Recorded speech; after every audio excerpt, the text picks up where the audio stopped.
नमस्कार, आप देख रहे हैं न्यूज आपका। माओवादियों का पीएलजीए वर्षगांठ आज से 8 दिसंबर तक मनाने की घोषणा के बाद झारखंड के कई क्षेत्रों में माओवादियों ने पोस्टर बैनर चिपकाना और छोड़ना शुरू कर दिया है। चाईबासा के बदगांव का जीवन टोला, कड़केरा, अड़की का बोहंडा, कोचांग, इचाहातू, आराहातू, रनिया चौक पास में पोस्टर और बैनर लगाए गए थे। आप देख सकते हैं पोस्टर में पीएलजीए के नारे भी लिखे हुए हैं। वहीं बैनर में लिखा है भाकपा माओवादियों को दमन के नाम पर झारखंड के कोल्हान पोड़ाहाट ट्राई जंक्शन के जंगल पहाड़ों के आदिवासी मूलवासी जनता के ऊपर प्रतिक्रांतिकारी बर्बर युद्ध पुलिसिया दमन अभियान का विरोध करें। एक पोस्टर में लिखा है पीएलजीए में बड़ी संख्या में युवक युवतियों को भर्ती करें। यह पोस्टर पूर्वी रीजनल कमान भाकपा माओवादी की तरफ से जारी की गई है। आपको मैंने कल भी दिखाया कि बस्तर के माओवादी भी नए युवक युवतियों को भर्ती करना चाह रहे हैं और ऐसे ही पोस्टर भी जारी किए थे। दूसरी तरफ आज छत्तीसगढ़ से एक बड़ी खबर सामने आ रही है। दत्तेवाड़ा में बारसूर थाना क्षेत्र में आईडी ब्लास्ट हो गया। इस ब्लास्ट में सीआरपीएफ के 2 जवान घायल हो गए। मामले की जानकारी होते ही घायल जवानों को इलाज के लिए अस्पताल रेफर कर दिया गया है। दत्तेवाड़ा पुलिस के मुताबिक घायल जवान अभी खतरे से बाहर हैं और अस्पताल में उनका अभी इलाज चल रहा है। वहीं पूरे इलाके में तलाशी अभियान चलाया जा रहा है। आप वीडियो में देख सकते हैं घायल जवानों को मोटरसाइकिल में बैठा कर लिया जा रहा है। फिलहाल झारखंड के कई इलाकों में पोस्टरबाजी माओवादियों की तरफ से जारी है। एक तरफ चाईबासा के अंदरूनी नक्सल प्रभावित इलाके में प्रशासन रोड कनेक्टिविटी को जो है दुरुस्त करने की बात कर रही है।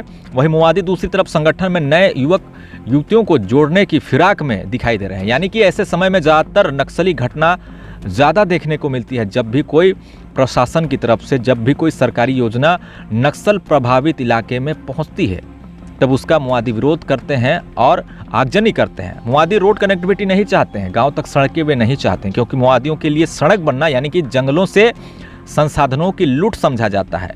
माओवादियों के अनुसार सड़कें बनने से जंगल पहाड़ से जगह जमीन पर कब्जे किए जाएंगे, ऐसा समझा जाता है। और यही कारण है कि तुम्बाहाका सरजमबुरु इलाके में जगह जगह सड़क उजाड़ा गया, पुल पुलिया को बम से उड़ाए गए। फिलहाल काफी लंबे समय से कोल्हान सांडा में रह रहे नक्सलियों की तरफ से कोई भी आधिकारिक प्रेस जारी नहीं की जा रही है, क्योंकि बताया जाता है कि काफी तेज ऑपरेशन चलने के बाद, ऑपरेशन क्लीन चलने के बाद वे खामोश हो गए हैं।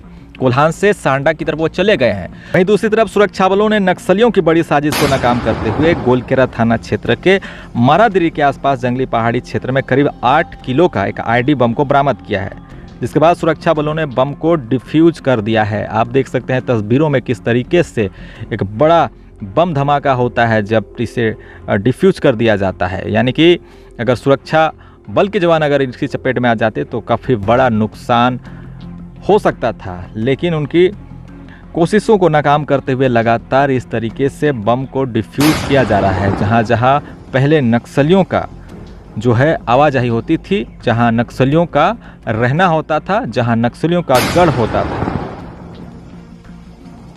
आज से पीएलजीए सप्ताह जो है वो शुरू हो चुका है और अब देखना होगा कि कल जो है कौन सी बड़ी ब्रेकिंग खबर निकल कर सामने आती है, क्योंकि लगातार माओवादी जो है 7 दिनों तक कहीं ना कई तरह से कहा जाए तो पोस्टरबाजी, कहीं ना कई तरह से पुल को उड़ाना, सड़कें को उड़ाना, आगजनी करना, इस तरह की घटनाओं को वो अंजाम देते हैं।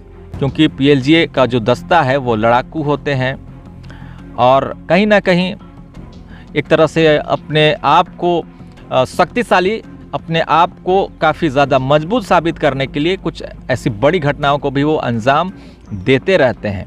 छत्तीसगढ़ में तो लगातार जो है हत्याएं हो रही है, लगातार जो है आईडी बम से सुरक्षा बलों को निशाना बनाया जा रहा है, हर पोस्टरबाजी जो है जारी है। और वोटिंग हुई थी, उसकी काउंटिंग भी होने से पहले ही काफ़ी ज़्यादा देखा जा रहा है नक्सली जो है बड़ी घटना को अंजाम देने की फिराक में दिखाई दे रहे हैं। लेकिन अगर हम झारखंड की बात करें तो झारखंड में अभी माओवादियों का अभी उतना कुछ पता नहीं चल पा रहा है, क्योंकि सुरक्षा बल के जवान लगातार जो है कोल्हान के उन क्षेत्रों में सर्च अभियान चला रहे हैं जहां पर नक्सलियों का गढ़ हुआ करता था, नक्सलियों की आवाजाही हुआ करती थी, नक्सलियों का एक तरह से कहा जाए तो कैंप बने हुए थे। उन क्षेत्रों में फूंक फूंक कर सुरक्षा बल के जवान भी आगे बढ़ रहे हैं। आईडी बम जो है विनिष्ट किया जा रहा है, कई तरह की चीज़ें भी जंगलों से बरामद की जा रही है, कई लोगों की भी जो है गिरफ्तारी हो रही है। यानी कि एक तरह से कहा जाए तो धीरे धीरे कोल्हान को नक्सल मुक्त करने की जो है एक तरह से पूरा मिशन जो है वो चलाया जा रहा है। और इस मिशन में अगर हम बात करें तो सुरक्षा बलों को कामयाबी मिल रही है, मगर नुकसान जो है सबसे ज़्यादा सुरक्षा बलों को उठाना पड़ा है।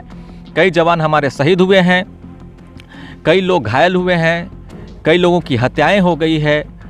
अब जो है ऐसे समय में माओवादियों के लिए आसान नहीं होगा किसी नए युवक युवतियों को जोड़ना, क्योंकि अक्सर ऐसा होता है कि नए युवक युवती अगर ज्वाइन भी कर जाते हैं तो वो तुरंत उस संगठन से जो है वो भाग जाते हैं।